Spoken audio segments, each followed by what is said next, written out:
tudo o que aconteceu com Fugo depois de Vento Áureo. Isso em Purple Haze Feedback.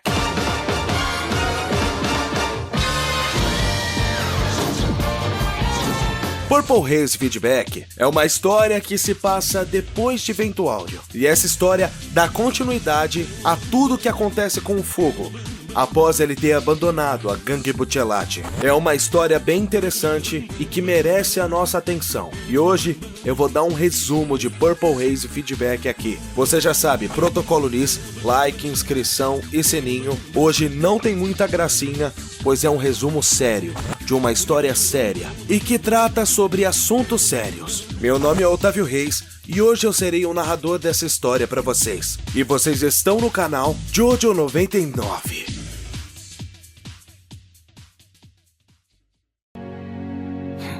Abáquio, você também vai entrar nessa loucura! Vocês ficaram completamente loucos! Vai ser vocês contra o resto de toda a máfia! Você acha mesmo que dá pra escapar vivo de Veneza agora? Isso só deve ser brincadeira. Você com certeza vai morrer. Só porque uma coisa é certa, não significa que a gente deve fazer essa coisa. O nosso trabalho sempre foi sujo. Mas agora me diz, o que isso tem de diferente? Ah não, você tá ficando louco, né, cara? Tudo isso por causa de uma mina que você conheceu agora, que nem conversou! Naranja, você também. Você é um idiota mesmo. Vai acabar morrendo. Não dá. Pra mim não dá concordar com algo desse tipo. Eu não posso concordar com essa merda. Purple Haze Feedback começa em um estádio de futebol em Milão, 6 meses depois dos eventos de Vento Áureo. Lá, Fugo reencontra Mista. Fugo questiona a história que ouviu sobre o Giorno Giovanna ser o chefe da máfia. Mista então conta tudo o que aconteceu para ele. Fala sobre o Diavolo e confirma a morte de Naranja, Abáquio e Bucciarati. Nisso, Mista lhe passa ordens de assassinar Massimo Volpi e o restante de todo o time de narcóticos que ainda restavam na Passione. Missão que serve para provar a lealdade dele ao novo chefe da máfia, confiando então uma mulher chamada Sheila E para acompanhar o Fugo. Sheila E, uma jovem garota de 15 anos que usa roupas folgadas. Ela possui uma personalidade simples, às vezes agindo quase como um fantoche sobre certo e errado de acordo com o que acredita, obedecendo ordens de Fugo como se fosse um cão treinado. Sua história na máfia começa bem cedo, tendo entrado para se vingar do assassino de sua irmã. Aos 10 anos, ela já tinha eliminado uma gangue adversária em Roma e confiscou todos os cassinos deles para Passione. Por ser uma lutadora sem compaixão, Giorno a escolheu como uma de suas guarda-costas. Enquanto isso, o time de narcóticos composto por Vladimir Kokaki, Massimo Volpi, Vittorio Cataldi e Angelica Atanasio se encontram com Sale ou Sally. Caso você não se lembre, Sally foi um dos antagonistas que apareceram em Vento Áureo, o cara do stand que para tudo que toca em relação ao usuário, o Craftwork. Ele lutou contra o Mista no episódio anterior, a primeira aparição de Trish Una. Em Purple Haze Feedback, ele e Mario Zucchero foram mandados para se redimirem com a máfia, assim como Fugo. Vladimir Kokaki, um senhor de 70 anos, baixinho, e que carrega consigo um guarda-chuva. Surpreendentemente, apesar da sua profissão de mafioso, ele é um homem gentil e sábio, que realmente se importa com seus companheiros. E mesmo que trabalhe para uma organização cruel como a Passione, ele demonstrou compaixão por seus adversários. Vittorio Cataldi é um jovem de 16 anos, e ele é um masoquista, obcecado com a dor, tendo o hábito de cortar a si mesmo com uma adaga, às vezes rindo enquanto faz isso, como se causasse uma espécie de prazer nele. Ele acredita que a vida civilizada é deficiente, considerando ser superficial e sem propósito, e a dor é a única prova dele se sentir vivo. Não existem muitas informações sobre o seu passado. Massimo Volpi, o principal antagonista da novel. Massimo Volpi é um homem de 25 anos. Ele tem cabelos longos, olhos escuros e desfocados, quase como se ele fosse um chapado, e também tem um visual bem bacana. Máximo é uma pessoa extremamente apática, não demonstrando se importar muito com o que acontece à sua volta. A única exceção para sua falta de motivação é com o time de narcóticos, onde ele frequentemente age como mentor ou um líder para os outros membros na ausência do Kokage. Angélica Atanasio, uma garota de 14 anos, extremamente pálida e frágil. Sangue é comumente visto escorrendo por seus lábios, devido a uma doença degenerativa que ela tem. Como ela é extremamente dependente das drogas de Massimo Volpi para aliviar a dor e desacelerar os estágios de sua doença, ela possui um carinho especial por ele, chegando a dizer que gostaria de ver ele sorrindo mais. O time de narcóticos, composto por Vladimir Kokage, Massimo Volpi, Vittorio Cataldi e Angélica Atanasio, se encontram com Seiyo ou Sally. Vittorio Cataldi o provoca, o fazendo pensar que não seria uma luta difícil, mas Seiyo acaba sendo morto pelo stand de Vittorio, o Dolly Danger, o stand capaz de refletir boa parte de todo o dano contra seu usuário. Isso se tiver no reflexo da daga, que é o próprio stand. O stand é uma pequena espada, ou até mesmo uma adaga da era napoleônica. Os poderes dela são: 70% de todo o dano causado no corpo de Vittorio é mandado para quem ou que estiver refletido na adaga. Os 30% restantes desse dano ficam com o próprio Vittorio. Isso inclui ferimentos de bala e ataque a áreas vitais, como o coração ou as artérias. Vittorio Cataldi o provoca, o fazendo pensar que não seria uma luta difícil, mas Seiyo acaba sendo morto pelo stand de Vittorio, o Dolly Danger. Massimo Volpi chega para ver os resultados do confronto de Vittorio com Seiyo, carregando consigo Mario Zucchero, ainda vivo. Porém, seu corpo estava desinflado, como um balão, totalmente drogado pelo stand de Volpi. Mario Zucchero, outro personagem de Vento Áureo que reapareceu. Mario Zucchero é o companheiro de equipe de Sally. Foi ele que enfrentou a equipe de Bucciarati no barco no começo da história e quase derrotou todos eles com seu stand, o Soft Machine. Fugo e Sheila se encontram com Canolo Murolo em um hotel por informações sobre o alvo deles. Canolo lhes conta sobre o stand de Volpi, Maniac Depression, um stand capaz de criar drogas utilizando sal, o que explicaria como Diavolo criou um império tão rápido, enquanto o comandava Passione, já que a fabricação delas era extremamente barata e poderiam ser vendidas no valor que ele desejasse. Sheila E revela para eles o motivo de ter entrado para Passione, que foi para se vingar de Illusion, o assassino responsável pela morte de sua irmã, acreditando que Giorno teria a vingado e, portanto, sendo fiel a ele. Murolo, então, utiliza seu stand, All Along Watchtower, e com um pequeno show de circo, as cartas então ajudam eles a descobrir a localização do time de narcóticos, já que o stand tinha uma habilidade de adivinhação. Canolo Murolo, um homem de 32 anos. Ele é uma típica imagem clássica de mafioso. Terno, sapato social e um chapeuzinho. Canolo é descrito como um homem ranzinza, que espera um pouco de respeito de seus colegas de equipe. No passado, ele era um cara que não se importava muito com os outros, apenas no benefício próprio. Tanto que foi ele quem ajudou a esquadra de Execuzione a recuperar a foto queimada por Pericolo, onde mostrava a localização do disco com as instruções de Diavolo para o time Bucciarati, All Along the Watchtower. Esse stand é composto por um baralho, ou seja, é construído uma torre deles. As cartas criam pequenas pernas e braços e então realizam um ato para responder à pergunta do usuário. Chamar a habilidade de previsão do futuro é um erro. Na realidade, cada uma das cartas operam independentemente, coletando informações. Entretanto, Murolo mantém isso em segredo de seus aliados. Maniac Depression. A aparência desse stand é uma das coisas mais perturbadoras, talvez o mais grotesco e bizarro até mesmo para Jojo. Ele é bem pequeno, com uma face cadavérica e tem bolhas no seu corpo, como se estivesse tendo alguma reação alérgica. Toda sua anatomia lembra de um feto mal formado, com uma espécie de galho de árvore onde ficaria um cordão umbilical. A aceleração extrema da energia vital resume sua habilidade, mas uma explicação um pouco mais ampla.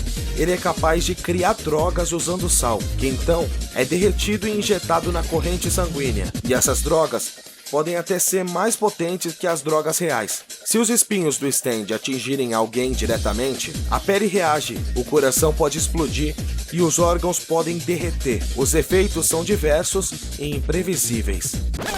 As cartas então ajudam eles a descobrir a localização do time de narcóticos. O trio então decide ir de barco até a ilha Taormina, que fica na Sicília, sendo recebidos com uma intensa névoa e chuva. Enquanto Fugo se perguntava por qual motivo o Giorno teria escolhido para essa missão, Sheila E. se distancia de seu grupo, se encontrando com Mario Zucchero, que tenta atacar sem sucesso. E é aqui que a gente conhece o stand dela, o Voodoo Child, que é capaz de criar lábios em superfícies que ele tocar, revelando assim a culpa do coração de seus adversários. A luta entre os dois não dura muito tempo.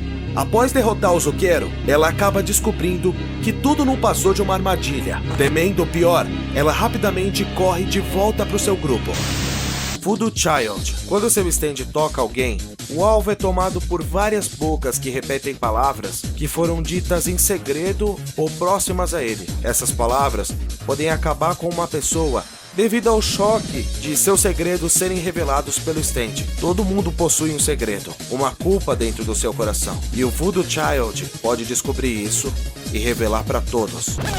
Após derrotar o Zucchero, ela acaba descobrindo que tudo não passou de uma armadilha. Vladimir Kokaki, um homem de idade avançada, líder do time de narcóticos, então se encontra com Fugo e Murolo no Teatro Greco. Fugo de cara não hesita em se aproximar dele, para no caso, deixar ele dentro do alcance do seu Purple Haze. Enquanto se aproximava, Kokaki começa a falar com ele, mas mesmo chegando tão próximo do alcance do seu stand, Kokaki não parecia estar tão preocupado. Fugo hesita e acaba preso na sensação de desequilíbrio com as palavras de Kokaki, o fazendo tropeçar sem poder se recompor. Só então, Fugo percebe que já estava sobre o seu poder, o poder de seu stand. A chuva que vinha os acompanhando desde que chegaram na ilha era Rainy Day, Dream Away. Preso nessa sensação, Fugo é retirado da batalha, não podendo controlar para onde suas pernas o levariam.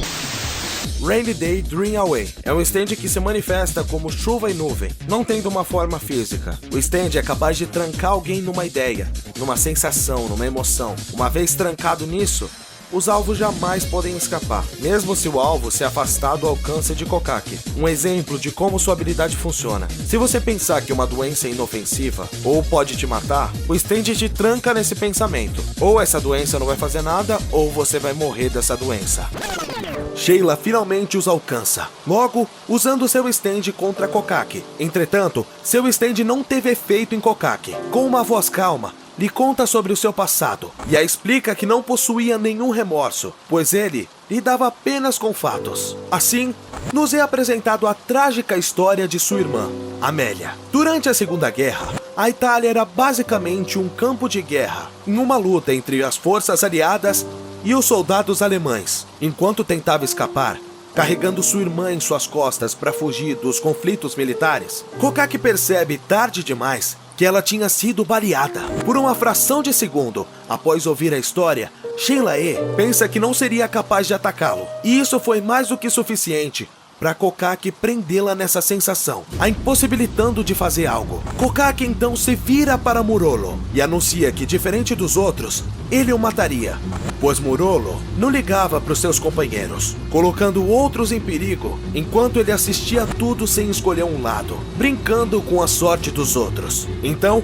um som como um trovão foi ouvido. Fugo havia usado seu stand para se lançar aos céus e fatalmente acertar o Kokaki com os punhos de Purple Haze, liberando o vírus que dentro de instantes fez o corpo do homem apodrecer e o corpo derrete e não sobra nada. Sheila E., observando a cena então, percebe que quem matou Illusion não tinha sido Giorno, mas sim Fugo. Após descobrir a morte de Kokaki, Vittorio começa a se automutilar, batendo a própria cabeça contra a parede, com força o suficiente até para tirar a própria vida. Mas pela habilidade de seu stand, 70% do dano era refletido nas paredes. Esse foi o nível de desespero e luto por causa do seu líder. Volpe chega com instruções para eles, tornando-se o líder do grupo. O time de narcóticos então segue as últimas informações deixadas para eles, a localização da máscara de pedra e as instruções de uso sangue é vida, deixando o quarto completamente coberto de sangue e partes humanas dilaceradas pelo stand Maniac Depression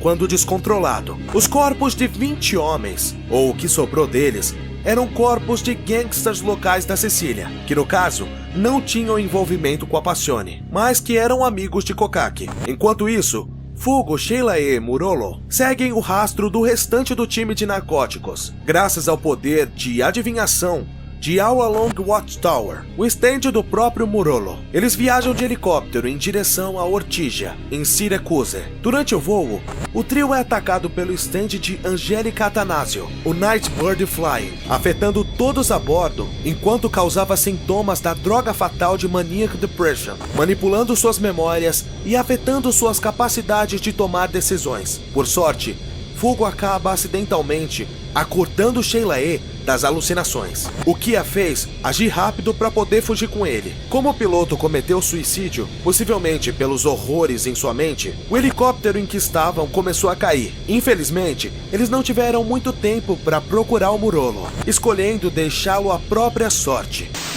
Nightbird Flying. O stand lembra um pequeno pássaro com múltiplos olhos, pernas mecânicas, desenhos de gota pela área externa das asas, algo que parece ter sido descrito por alguém sob o efeito de alucinógenos. O stand localiza e persegue almas, infligindo nelas os efeitos dos últimos estágios do vício em drogas. Os ataques delas são como espelhos de sua memória, porém, por ser uma viciada, o stand tende a atacar indiscriminadamente, descontroladamente.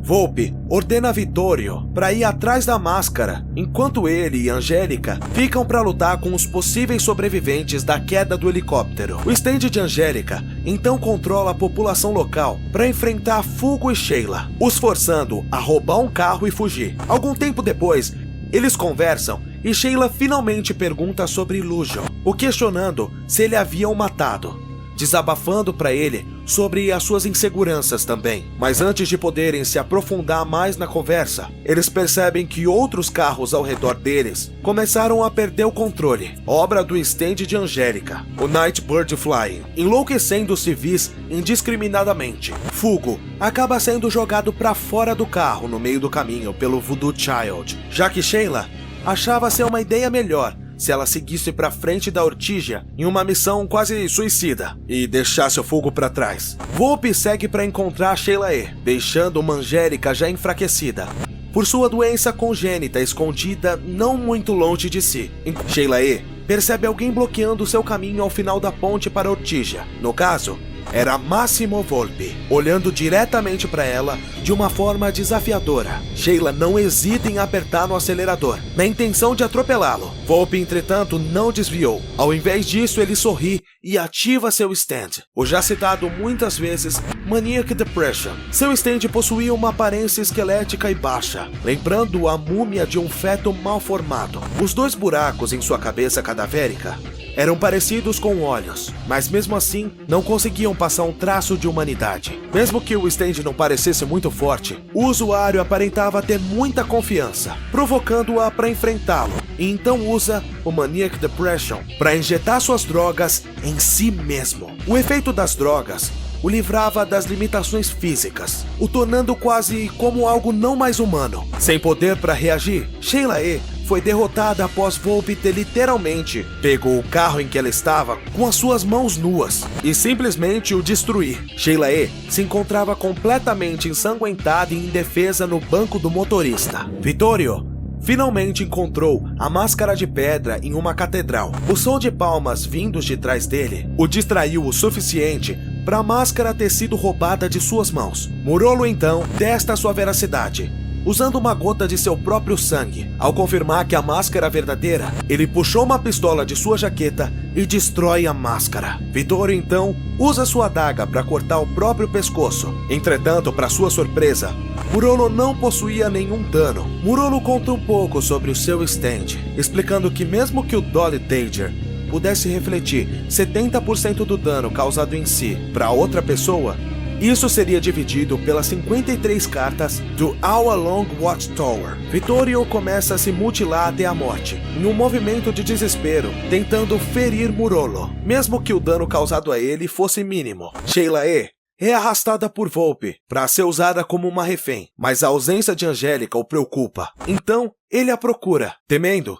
que ela tenha ido sozinha enfrentar o Fugo. Enquanto isso, Fugo se via cercado por uma multidão de pessoas drogadas, graças ao poder do Maniac Depression, agindo como zumbis sedentos por sangue, enquanto o Nightbird Flying carregava os efeitos para mais pessoas. Se vendo encurralado e após ser esfaqueado por um desses zumbis no meio da multidão, Fugo invoca o seu stand, e sem saber se ele acertou ou não a pessoa que o acertou, ele se permite ser mordido e arranhado pelas pessoas na multidão. Depois disso, a horda que o cercava caía em volta dele, livres dos efeitos do Nightbird Flying, e a dor de seus ferimentos passou a ser quase insuportável. Mas sua determinação o forçou a se mover, a ir atrás do Volpe e acabar com tudo o que estava acontecendo. Volpe encontra Angélica e testemunha sua morte. Seu já frágil ser cai ao chão, como se as cordas de uma marionete tivessem sido cortadas. Seu corpo havia sido destruído pelo vírus mortal de Purple Haze.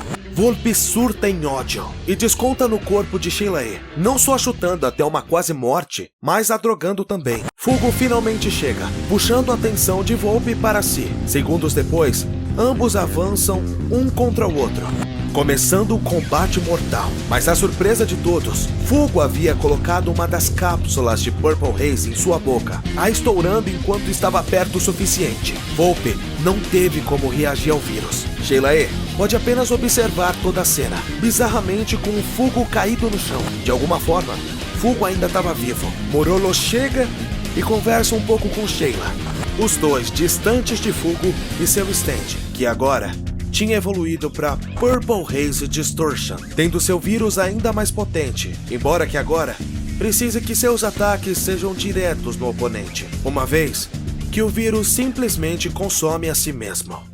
Uma semana após a batalha, em um restaurante da Itália, e ainda bastante danificado depois do combate, um jovem apareceu, com cabelos loiros enrolados. Apesar de ter convivido com ele por apenas 3 dias, Fugo reconheceu Giorno Giovanna, que casualmente engaja uma conversa com ele. Fugo questiona o porquê dele ter sido enviado em uma missão de tamanha importância. Giorno então diz pra ele que ele sempre foi muito diferente de seus colegas, e acabava tendo um pavio muito curto, e o verdadeiro propósito dessa missão era fazer o Fugo vencer os seus próprios demônios, e também diz que preferia ter o Purple Haze como aliado do que como inimigo. Giorno entrega o envelope pro Fugo. Ele abre e encontra uma foto de seu antigo time, Narancia, Bruno, Mista, Abacchio e ele mesmo. Após alguns longos momentos pensando seriamente sobre, ele jura lealdade a Giorno. Pois é, pessoal, hoje vocês conheceram a jornada de redenção do Fugo, como ele voltou a ser um servo fiel da Passione, depois de derrotar a equipe de narcóticos e vencer as partes mais sombrias de sua personalidade.